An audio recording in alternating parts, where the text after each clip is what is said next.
Okay, so this is the beginning of Unit 2. This is for World History, Unit 2, Lesson 1. So we're going to start talking about the ancient Greeks, and we're going to talk about the other civilizations in the Mediterranean region. So we're going to talk about ancient Greece first of all, but then we're going to wind up talking about ancient Rome, because those two civilizations are very similar to one another, okay? So the first thing we're going to do are standard classical Mediterranean societies from 700 BC to 400 AD. Look at the origins and structure of the Greek polis and the impact of Greek culture, politics, and technology. So the whole big idea for this unit is what made the Greeks and Romans so civilized, okay? So when you talk about the ancient Greeks, is there anything that comes to your mind immediately that you've talked about before, like with ancient Greece? Greek gods. The Greek gods. Everybody knows about the mythology, right? So who are some of the Greek gods you know about? Poseidon, Zeus, Hades. You know the three big ones, right? What's Hera, with the snakes? Nike. What's her name? Medusa. Yes. Nike. Yeah, that's the one for the runner. Hercules. No. Hercules was part god, part man. Say again? We already said that. Mercedes. We already said that. What, you talking about Hades? Hades. No, it's a girl. Okay. Well, I'm not familiar with that one, but they had a whole bunch of them, okay? Yeah. So, do what? Thor. Well, Thor is a Norse goddess, so that's like Sweden. Okay, but that's okay. That's mythology, same sort of thing. We'll get to that actually tomorrow, but today we're going to talk about the beginnings of that group. So, first of all, we're looking at the Minoan civilization, okay? The Minoans. Not Moana, the Minoans. The height of their civilization from about 1750 to 1500 BC, they were sea traders that settled on the island of Crete, a big island in the middle of the Mediterranean Sea. And they were possibly the descendants of a group called the Phoenicians. The Phoenicians. There's not a whole lot we know about them. They left a little bit of ruins behind, like that. What you see in the picture there, the palace at Knossos. It starts with a K, K-N, like knife, Knossos. And that's where the ruling class would have lived, obviously. But they mysteriously disappeared. We're not exactly what happened to them. Yo. Where is this at? Should be right there on the top left of your notes. You don't see it? Look on the front. Your new notes. Nate, what'd you do your new notes? Oh. Well, they're right here then. There you go, sir. Yeah, so what you've got there, that's Unit 1, so put that in your 3-ring binder. This is in Unit 2, okay? Now, let's take just a second and look at what we're talking about geographically, okay? So I always like to pull up my Google Maps here. Let's pull back over here to where we are. All right, so right there's Georgia, right? America. Then we got to hop over this big body of water. What is it? Atlantic Ocean. What's this down here? Africa. What's this? Continent? Asia. Asia's over here. No. Don't say Italy. I mean, Don't say it's where Italy is. Russia. Europe. Y'all, this is Europe right here. Asia is all of this. You said Egypt. Egypt is right here. That's a country in Africa. Then we started right here, this region right here where Iraq is, with the Tigris and Euphrates. What do we call this region? Georgia. Mesopotamia. Well, there is the country of Georgia right there. You're absolutely right. That's one of the old Soviet states for the old Soviet Union. But we're looking at this region around the Mediterranean Sea, and I don't know what's been happening lately. It's kind of creepy to me that, websites. You ever been talking about something and then you log on a website and all of a sudden there's like a advertisement for it? I swear, I was looking up cars sometimes. Yeah. Be watching. Yeah, it's creepy. Well, I was talking to my wife about how much I want to go to the beach, because we're going to go to the beach this weekend and just get away for the weekend. Well, I was saying, oh man, I'd love to go to one of those Mediterranean beaches because they're so beautiful. Y'all, That was like 3 days ago. I ain't seen nothing on Facebook but advertisement for cruises in the Mediterranean Sea. But the beautiful pictures they have of the beautiful blue water and stuff, gorgeous, gorgeous, gorgeous. Italy's got some beautiful beaches. I was gonna look. This is Italy. Now Italy and Greece are both surrounded on three sides by water. So what does that make them? Peninsulas, right? People get Greece and Italy mixed up quite a bit. The way to remember it though is Italy is the one that looks like a boot. You see how it looks like a boot? And it looks like it's going to punt this little island called Sicily. Sicily's part of Italy today, but it looks like it's about to punt it, doesn't it? Greece kind of sticks down and it's real rocky. You see how rocky it is and just real jagged, but there's some beautiful, beautiful places through there as well. So that's Greece, y'all. But we're going to be looking at it. Let's zoom in and look at one of the beaches. See what pops up here. I want to look at one of the. Well, let's go right here. Maybe you've heard of this city before. This is part of Greece, but it's a city right here. It's called Corinth. You ever heard of Corinth? You ever heard of a group of people called the Corinthians? I heard that in the Bible. I heard Caribbeans. There were two letters that the Apostle Paul wrote to the church that was founded there, 1st and 2nd Corinthians. He was writing to these people. Caribbeans. Yeah. They're people who live in Corinth. That's like people who live in America are called Americans, right? This is a very important city because it's got two ports, not just one. It's got a port on this side. It's got a port on this side.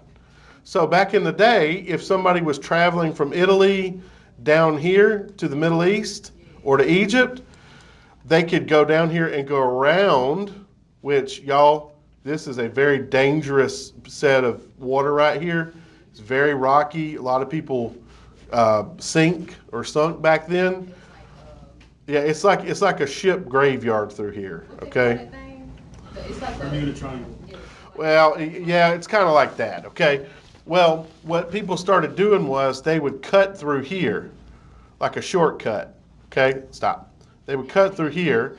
They would come to Corinth, and they would sail their boat on this port.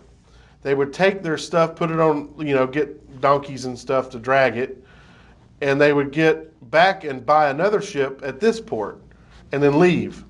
Now, well, the reason was this is a canal. This is a man-made canal, so you can get from one side to the other. That didn't exist back then. But lately, they've dug a big trench through here, so now you can come through there and take your ship and go from one side to the other. Isn't that pretty neat? It's kind of like the Panama Canal, right? How wide is it? How wide is it? That's a good question. It's like the size of a nice-sized river, I don't know how you measure this. Measure distance. Nope, that's directions.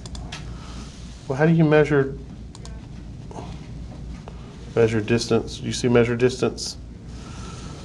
I mean, you think it's it. All right, let me try this. Does it say measure distance from here to here?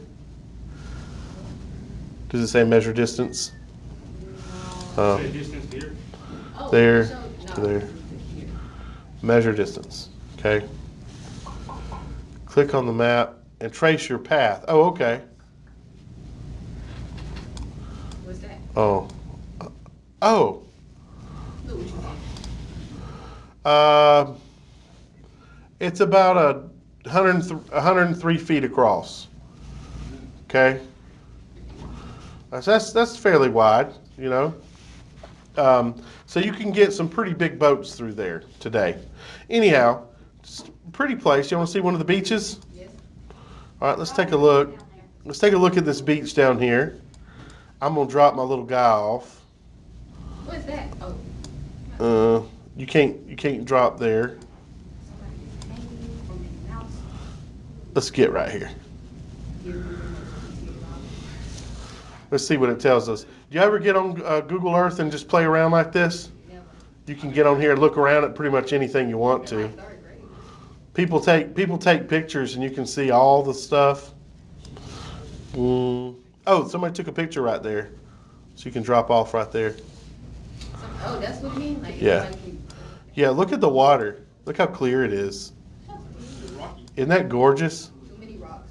Well, it's rocky, but I mean, isn't it beautiful? You've done it. On top of dirty guitar, man. Imagine trying to walk and you just wish Yeah. on the rocks. Yeah, I think it's gorgeous. But anyways, Yeah. so that's what we're talking about. This is the region we're talking about, y'all. But the two main cities we're going to look at Athens, which today is actually the capital of Greece. Greece is one big country now. Back then it was just a big city. It was a city-state. You remember what a city-state is? It's like a little city that kind of runs itself. Well, that's what Athens was. It didn't answer to any other country. It was a city that was its own place. And you can look, you remember, well, you'll see this later, but it's a different kind of city because it's going to be built on two levels.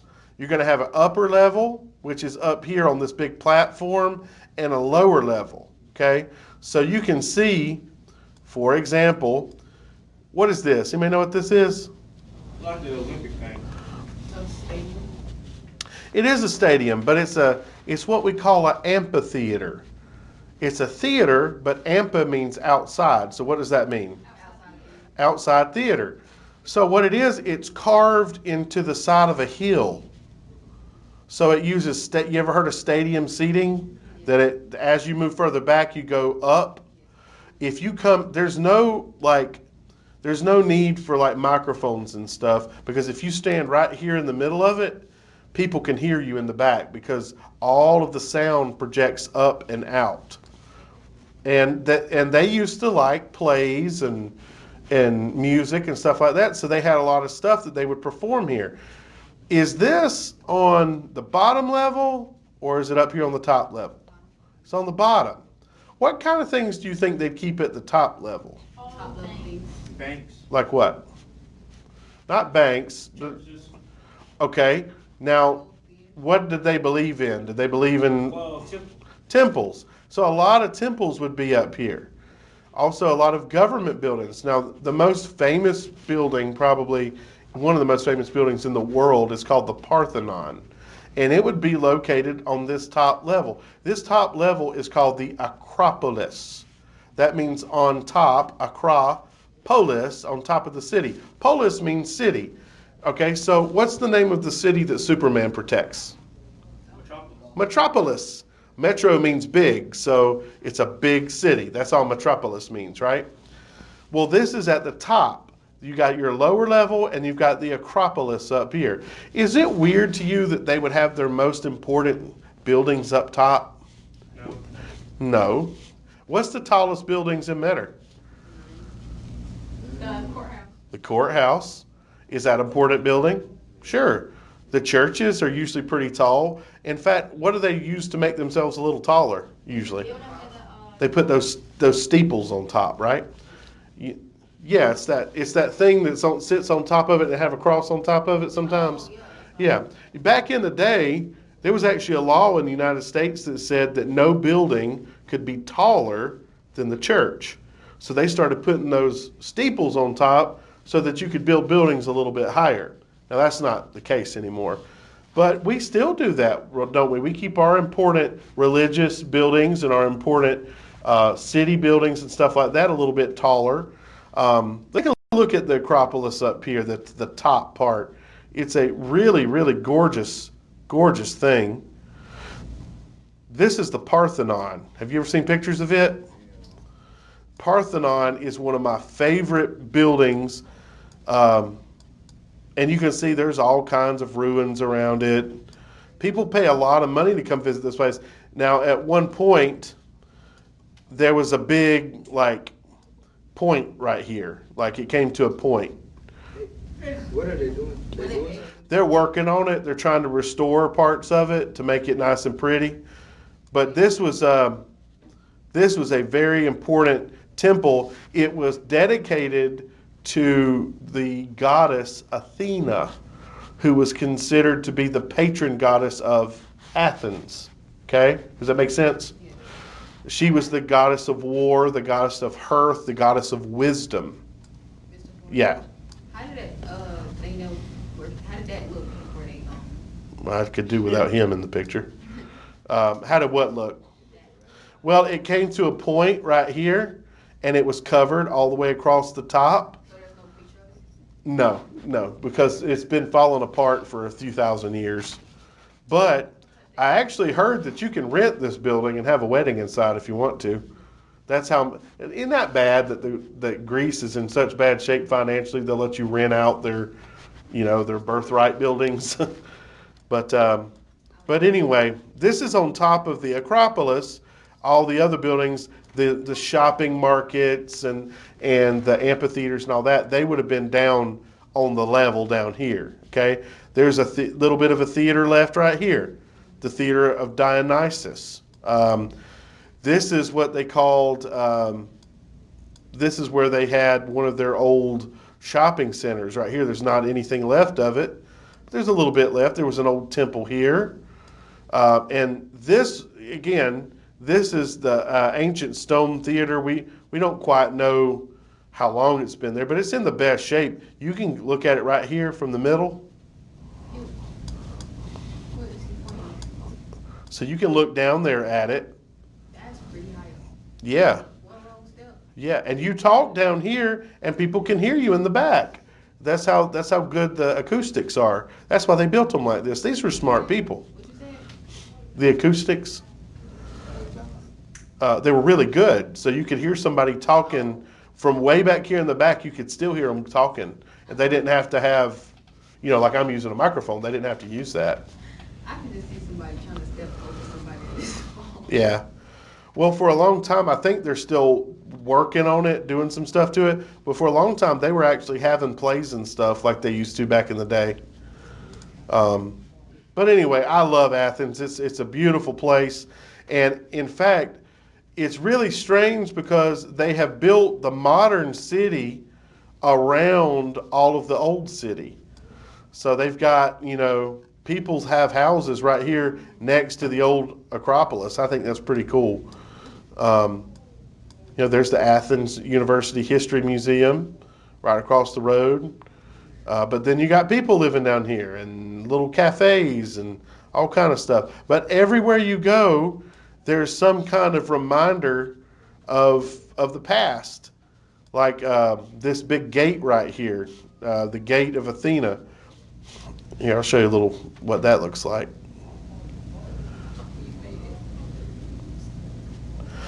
If it'll show. Sometimes these things don't work. You have to find one that does. Oh, here's one. That's what's left of it. I mean, it's just sitting here in the middle of the street, and it's got these. Do you notice that they all have these columns? The Greeks were known for these columns. There were like 3 different types of columns, and they used those quite a bit. So, what do these kind of look for you? Is there an American building that kind of looks like this? Yeah. Can you think of one? UGA. Well, yeah, okay. So Georgia's the arches up at Georgia, they've got columns, don't they? What's the name of the town that Athens? What do you think that's named after? Right? Named after Athena and Athens. There, Can you think of another American building? The White House. Courts. Oh, the courts, the courthouses, especially the Supreme Court, right? Oh, and the where Abraham Lincoln. I was hoping that you would say that.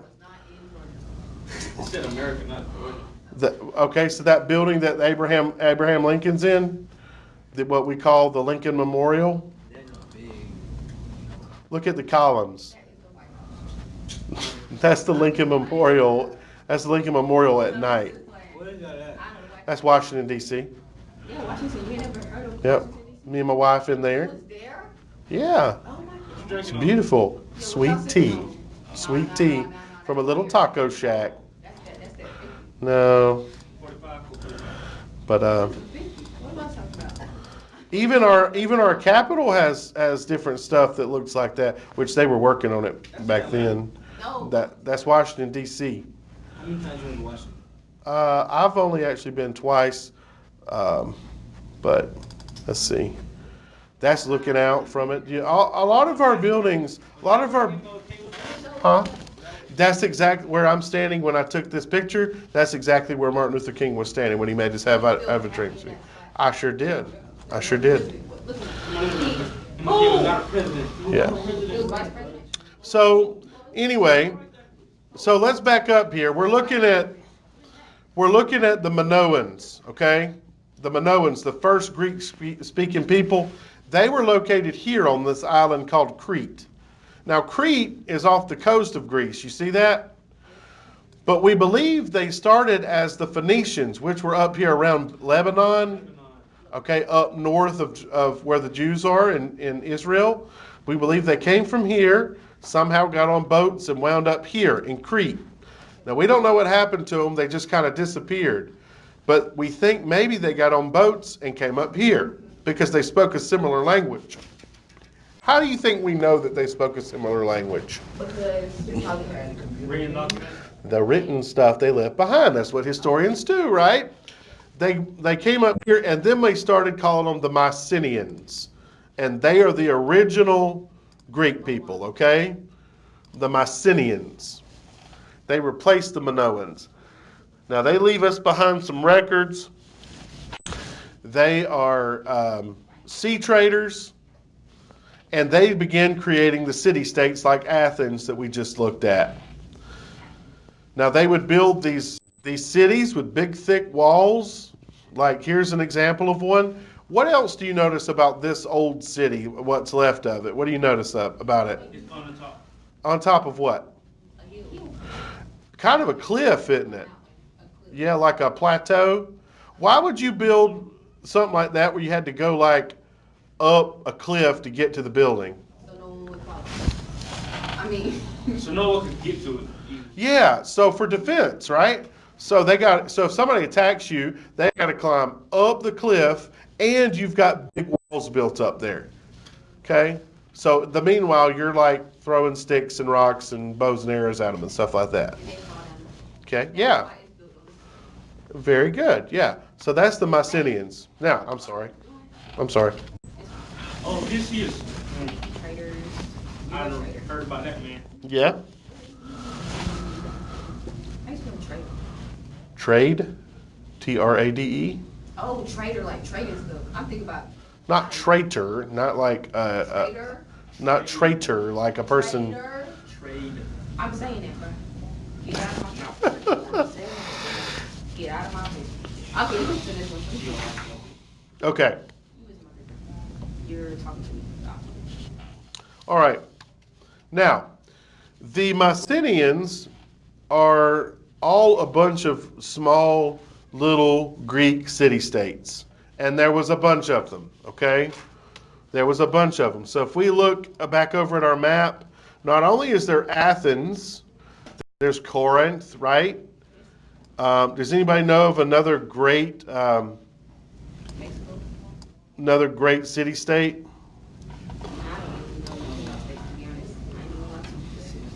I came this far and don't know nothing. What about this one? You ever heard of this one? I ain't never Oh, heard yeah, of it in my life. Florida. I'm telling y'all, I came this far and still don't know nothing. Yeah, so there's Sparta, okay? Sparta and Athens are totally different, okay? Yeah, You see where it say got the English word, right? Yeah. What's that under it? That's not- that's the Greek words. That's in Greek, okay? Remember I showed you the delta, which looks like a delta, a triangle? That's like their version of D. So you see that. And like if you go to college and join a sorority, sometimes they choose their Greek letters and one of them's delta Kappa Chi or whatever. So you got Sparta, you've got, let's see, Olympia, which is way up here. Thessalonica. You know that. You've heard that one. It sounds like Thessalonica, something in the Bible. The law says or something like that. the Thessalonians. First and Second Thessalonians, you've heard. Paul wrote them a letter. The Thessalonians, he wrote the Corinthians, right? Paul wrote a lot of stuff. Yeah, he did. He wrote most of the New Testament, and that's because he had started churches there. Okay. All right. I was trying to find. That thing moving. All right. Now, these guys are all over here, and they're doing their thing, right? Well, on this side, there was another great one called Troy. Now, Troy was a city-state, and it was a beautiful city. They built these huge walls, taller than anybody else had built around this time, and it surrounded the city. They were like impenetrable. Nobody could get through them. You would attack them, and you couldn't get over the wall, and before you knew it, they had killed all your warriors. Okay? The Trojans were really great fighters. Well, they eventually go to war with the Greeks. Okay? And that's what the movie Troy is about. Now, how many of you have seen Troy? Who? Okay, what does the movie Troy pretty much say that the war is about? Sparta. This Sparta. I mean, what were they fighting over? Listen, what were they fighting over? Land, gold. The movie says, and by the way, the old story says, this is a story that's been passed down for generations. They're fighting over like the dude and the girl. It was over a girl, okay? You know what her name was? Odysseus' wife. It wasn't Odysseus' wife. It was another leader called Agamemnon. Y'all seen Mr. Peabody and Sherman? Yes. That scene? He says, Mr. Agamemnon. Agamemnon in the story, the prince of Troy, there were two princes of Troy. That means their dad was the king, right? The oldest one was named Hector, and he was a good, upstanding man. He was married. He was the greatest fighter in all of Troy. He had a little brother named Paris, and Paris was younger, and he was sort of a ladies' man. Well, they go to meet with the Greeks, and he falls in love with Agamemnon's wife. Her name is Helen. So whether Paris kidnapped her or talked her into it, in the movie he just talked her into it, she got on the boat and went back to Troy with them. So basically Agamemnon was able to get all the other city-states, the Mycenaean Greek city-states, on board with him to go to war with Troy. Now in real life, do you think that all those city-states would have come together to fight because that one man's wife left him? No. That's not what this war was over. The war was over economics. It was over controlling the Aegean Sea. Okay, that's all it was about. Now it makes for a good story, but it wasn't about that. Okay? So let me show you real quick. This is, if you read the book called the Iliad, the Iliad was about the Trojan War. And until the 1870s, we thought that it wasn't a real war. We thought that it was just in the stories. But we actually found Troy. We actually excavated Troy. And like, doggone it, it had big walls and everything, just like they said. So we know that it happened. Well, here's what happened in the movie and in the story. Achilles...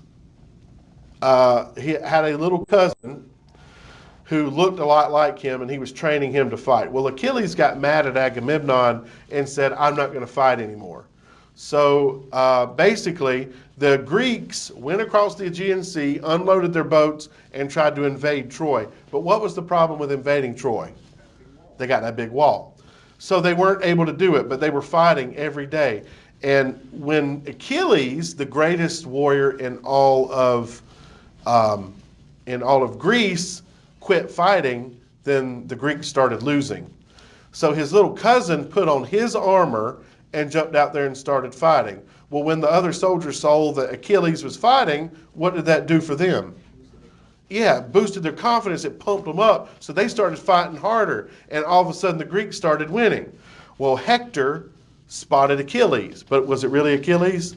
No, but he thought it was. So he went and fought with him and killed him. So now, at this point in the movie, Achilles is mad. Hector, you killed my little cousin. So now he goes up and challenges him to a fight. And this is what that's Hector.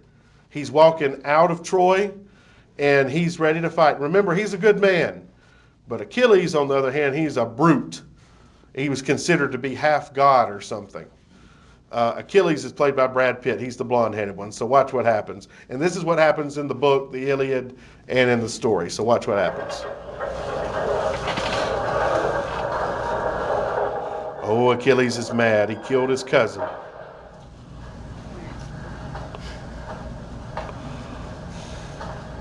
Who's that? It's Achilles. Oh. There's the king. That's the king of Troy. There's Paris right here. I've seen these moments in my dreams. Just listen to him. I'll make a pact with you. With the gods as our witnesses, let us pledge that the winner will allow the loser all the proper funeral rituals. There are no pacts between lions and men.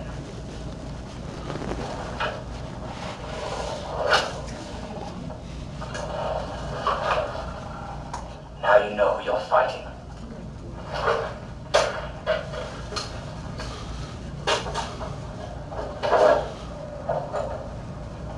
I thought it was you I was fighting yesterday. And I wish it had been you. But I gave the dead boy the honor he deserved. You gave him the honor of your sword. You won't have eyes tonight. You won't have ears or a tongue. You will wander the underworld blind, deaf, and dumb, and all the dead will know. This is Hector, the fool who thought he killed Achilles. So he told him he's going to cut his tongue out, cut his ears off, gouge his eyeballs out. You see how big those walls were? That's Paris, and that's Helen, who started this whole mess. That's Hector's wife.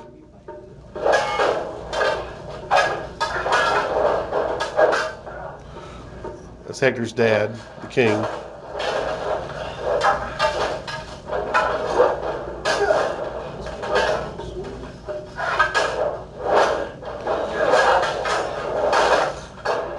They had really short swords that were meant for close combat.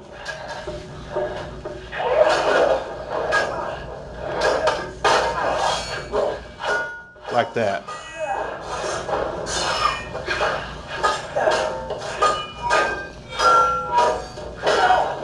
Achilles is just messing with him. He's just messing with him. Achilles is too good of a warrior. Hector's good, but he ain't as good as Achilles.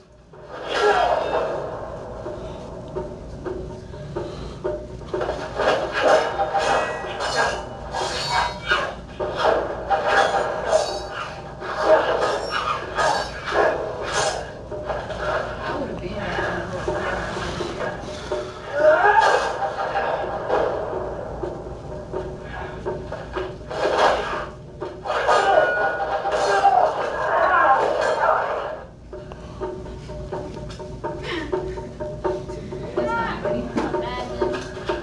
That's his wife. Get up, Prince of Troy. Get up. Won't let a stone take my glory.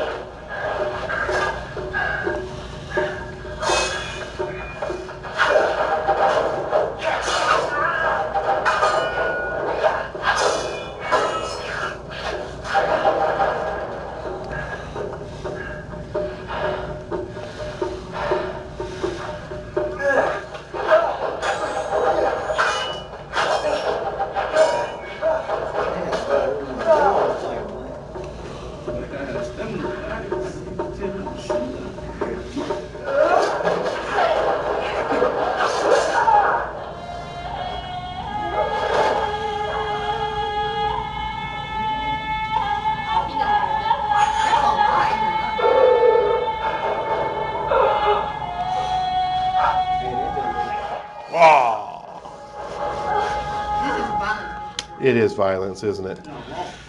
Anyway, so y'all, that's the story of the Iliad. That's what they say happened. And after Brad Pitt, Achilles won, he cut Hector's ears off, his eyeballs out, cut his tongue off, and then he tied his body to the back of his chariot and drug it around the city so all of Troy could see what he had done to their great warrior. Oh, so he was serious.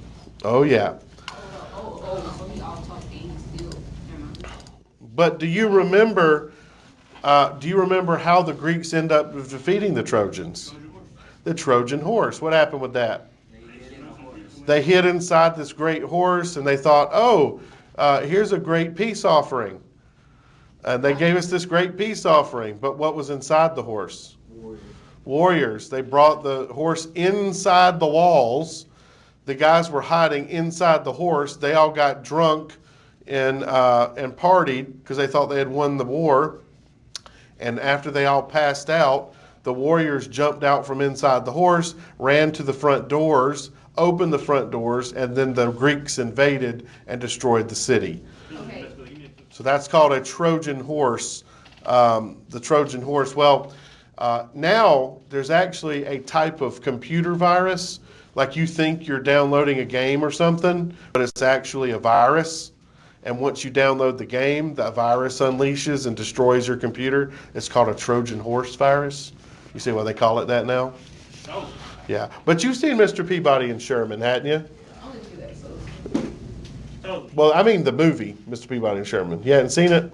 Well, we'll probably watch at least part of it at some point, but it's got that part. Cartoon dog? Yeah. Yeah, I'm watching. Yeah. Well, there's a scene in there where they're inside of the Trojan horse. So anyway. All right. Who wrote the story?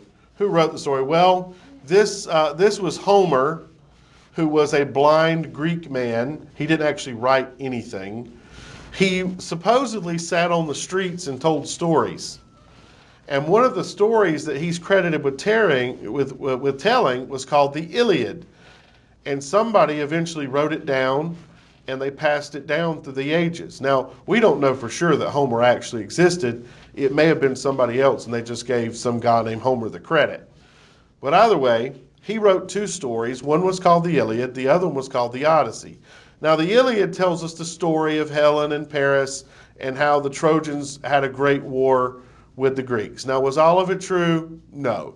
But obviously, there was a great war between the Trojans and the Greeks. So it does tell us a little bit about history, doesn't it? Tells us a little bit about their values. Now, he also came up with a sequel, like the Iliad Part 2, but it's called the Odyssey. And the Odyssey is about one of those Greek heroes, one of those kings named Odysseus, and his quest to get home. And as he tries to go home, everything in the world gets in his way. Even Poseidon is mad at him and keeps wrecking his ships and stuff and trying to keep him from getting home. And he tries to get home because he wants to get home to his wife because she's the queen and all the men that are around there want to marry her and become the new king. So she keeps putting them off because she's going to have to get married at some point, but she keeps trying to give him enough time to get home. Was it him? Was it Homer's. him that took him 20 years to get back? It took him a long time to get home, and he's faced off with the Cyclops, a one-eyed monster, you know. He faced off with the witches. After killing God's son. Right. We went over that. Yeah. Yeah. So that's what that story's about. Interestingly enough, have you guys ever seen the movie Oh Brother, Where Art Thou? It's a great movie, but it's actually based on the Odyssey. Now, in that movie, he's trying to get home to his wife because she's about to get married to somebody else. He escaped from the prison farm, remember? And he actually encounters a Cyclops, except it's a guy with one eye who's a Bible salesman and then beats him up. Yeah. One of them get turned to like a frog. Yeah, supposedly. And they met the ladies at the river. That's right. They were the witches, right?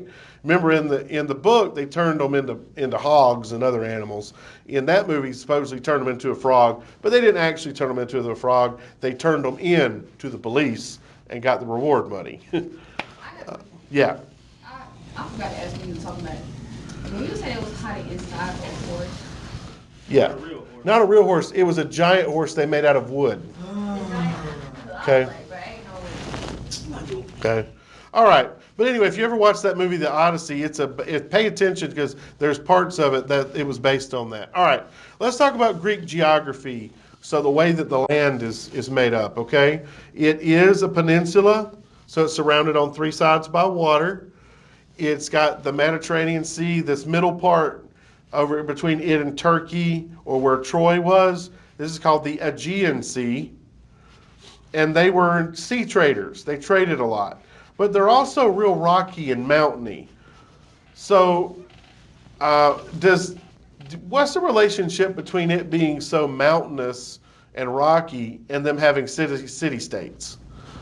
Does that make sense to you? That they'd be real rocky and mountainy and have city-states instead of a giant empire like the Egyptians? Why does it make sense? Because what? No, they're not Egyptian, that's right. But what would keep them from having unity? All the rocks.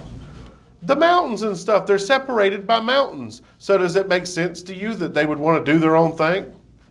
Yeah, they're really isolated. Does that make sense? Okay. You need to know that. That's why they have city-states, because they're so mountainous. That's going to be a test question, okay? All right, so they come up with that new type of city. We already talked about it, called a polis. Basically, a polis, that word polis just means city, but it's two-tiered. It's got two levels. The Acropolis, which is up here. See the Parthenon there? We already looked at that up close. They build that up high. They build the other buildings down low. All right? The Athenians do that. The Spartans do that. The people who live in a town called Olympia do that. That's where Mount Olympus is. Supposedly all the Greek gods and goddesses live on top of Mount Olympus. Y'all seen the Disney movie Hercules? Yeah, so it's based on that, right? You with me?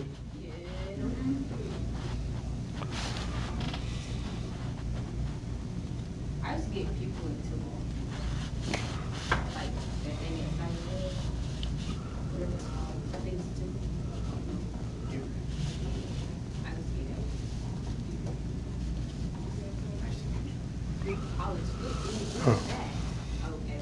Yeah, the polis is just the name for their system of having the important buildings up top, up high on the Acropolis, and the flat ground is where the markets and theaters and houses and everything are, okay?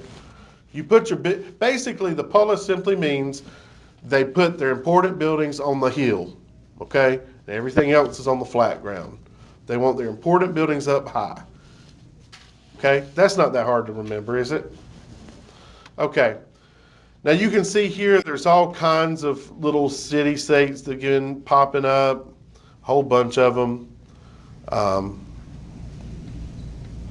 was trying to see if there was any more that you might remember, but I don't see it. Okay, now let's talk about Sparta. We talked about Athens a little bit. Sparta is the exact opposite of Athens. They were a nation of soldiers. They didn't have one king, they had two kings at the time, and those kings would have to agree on stuff before it became the law. Is that a terrible idea? I don't think so. Imagine you have to have two guys agree on stuff before they did it. They did have a council of elders, so kind of like a legislature, assembly of citizens. You didn't become a citizen, that means have the ability to vote, unless you were a man that was over 30 years old. So you could not vote or make decisions until you turned 30. Now, they started training you when you were little. They believed in perfection. So if a child was born and it didn't look exactly right, they would take it to the elders, and the elders would judge if it had something wrong with it or not. If the baby had something wrong with it, they dropped it off the side of a cliff. There's a cliff near Sparta. There's little baby skeletons at the bottom. Babies, newborn babies. That's just sad. If they thought it had anything wrong, they didn't want anything with anything wrong. So if it had a birthmark in the wrong place, or if it was shaped funny in its head, or its hand wasn't developing properly. Okay, they were tough. Y'all listen, they were tough. They were savages, all right? At 7 years old, you went to the academy and learned how to be a warrior at 7. They took you from your mama, and you went and lived at the academy. Now, you got to go home for break once in a while, but this is what they would do. They would line all those boys up. We're talking 7, 8, 9, 10-year-olds. They'd have to put their hand on the wall, and they'd take their robe off of them, and then they would take a whip, and they would start whipping them. And yes, and the first boy to pass out did not get to go home for break, and everybody else got to pass out. Everybody else got to go home. They would whip them until somebody passed out. Well, nobody passed out. We couldn't get whipped for I don't know how many days. Somebody passed out eventually. And their parents would be over there saying, "Don't you pass out. Don't you embarrass me and pass out." So, yes, their parents were watching. Yes. Hey, but listen, after you went through all that, do you think you wanted to mess with these boys? No, they were tough. And they'd be learning how to fight from their instructor. They might get one over on the instructor and like knock him down. Do you know what he did when he got up? He'd punch him right in the mouth, knock him out clean, just for the heck of it, to show him who the boss was. But they isolated themselves from the Greeks. You couldn't travel. You couldn't visit Athens. You couldn't go on vacation. They didn't like new ideas. They thought art was stupid. It was all about fighting and being tough. Okay? Everything was about stern discipline. Okay? The Athenians, on the other hand, they were more artsy. Now don't kid yourself. They had a good army too, but not as good as the Spartans. But they did have a great navy, which is, what's your navy? Navy SEAL. What is the navy? What does that mean? Oh. It's just your soldiers on the water, okay? You got to have boats. So they were different, though. They started democracy, basically where you get to vote on stuff, okay? They had art, literature. They started schools or academies. Athens and Sparta were totally different. They could not stand each other. What do you think the Athenians thought of the Spartans? Thought they were trash, that they were brutal, just arrogant. They hated them. What did the Spartans think of the Athenians? They thought they were pansies. They said it would take 5 Athenians to whip 1 Spartan. Hollywood. Which one would you want on your side in a fight? I definitely want the Spartans, wouldn't you? See, I'm 25. Here. Okay. All right. Now, at the time, there was a great new empire called the Persian Empire.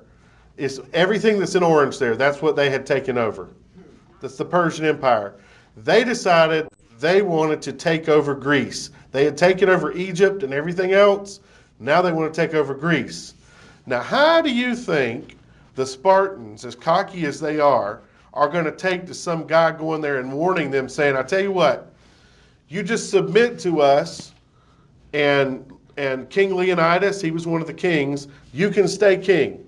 Just submit to us, pay us taxes, that sort of thing. You can stay king, and everything will be fine." What do you think he told them was going to happen if they didn't submit to them?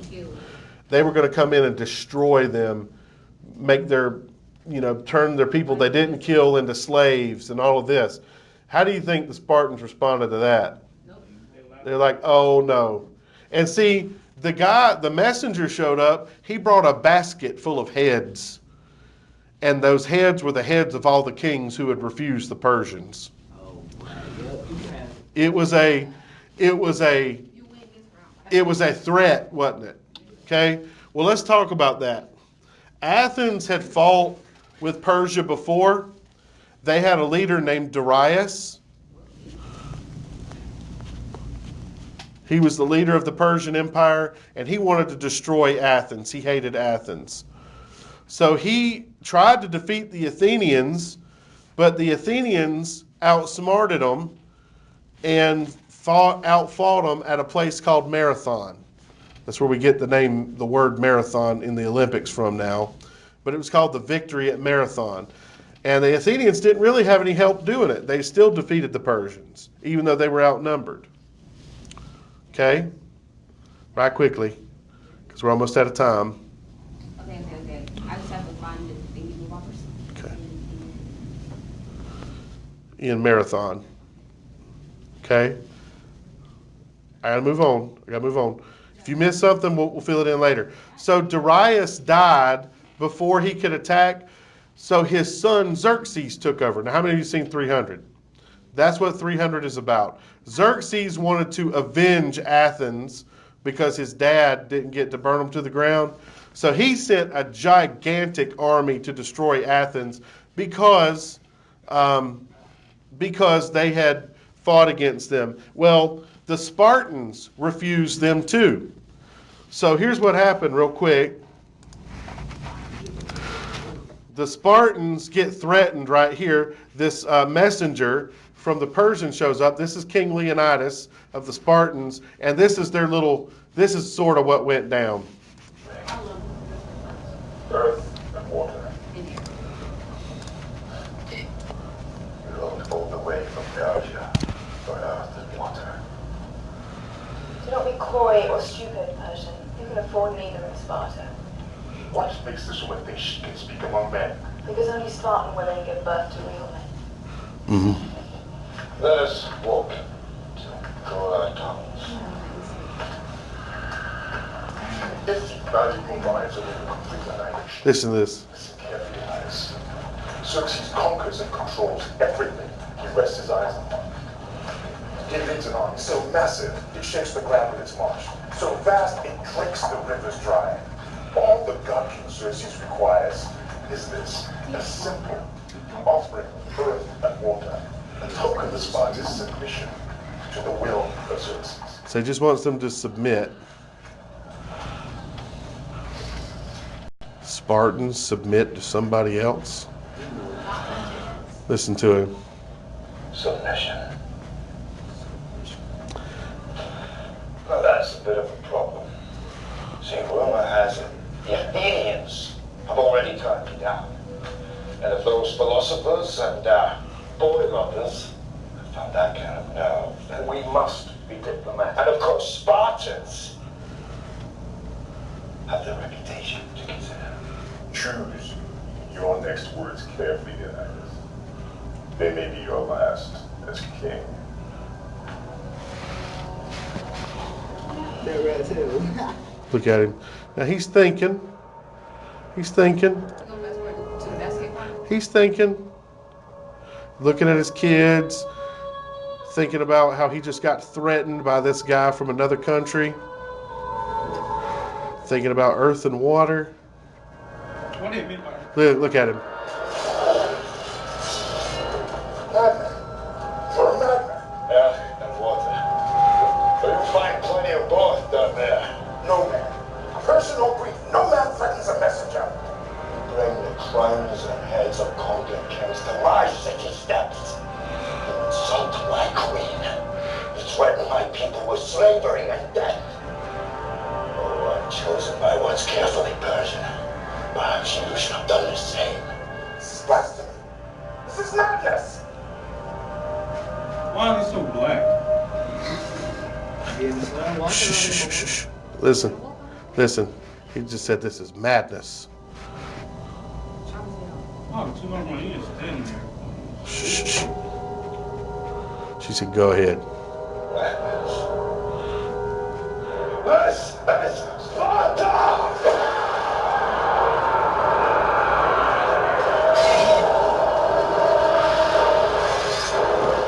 So that went well. Rewind it to when he says Sparta. Like, what he meant by earth and water? Just a little cup of water and a little cup of earth, and said, all right, this is us saying that you're the man, you own us. Okay? Well, they said no. Xerxes sent his army, and the Persians had to fight 300 Spartans. Well, the Spartans were guarding the gates, basically, to get into Athens and Sparta.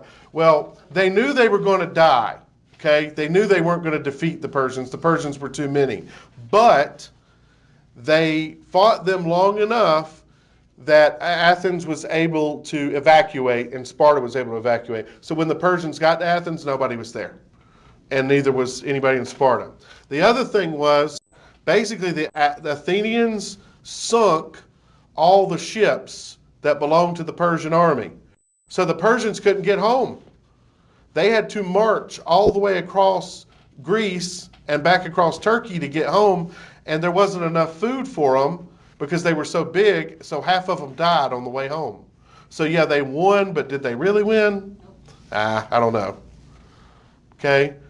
So now Athens is the most powerful nation, okay? Y'all, I will come back this tomorrow so you can write it, okay? But I got to finish this lesson. This is the last slide. After that, who is going to be jealous of Athens for being so powerful? Who hates them? Sparta. So Sparta actually teams up with Persia, and they fight Athens for 27 years. Athens couldn't use its navy. They had the biggest navy, but you're fighting over land, so does that help you? No, because there's no water. So Sparta gets with the Persians, even though they hated the Persians, because the enemy of my enemy is my friend. You ever heard of that? They fight the Athenians, and they eventually destroy them. Now Athens is no longer the dominant power. There's a new power in the north called Macedonia that takes over, and that's where the great leader Alexander the Great is going to come from. And that's where we're going to begin tomorrow. Y'all good? Okay. If you're watching this video, you can pause and rewind if you missed anything.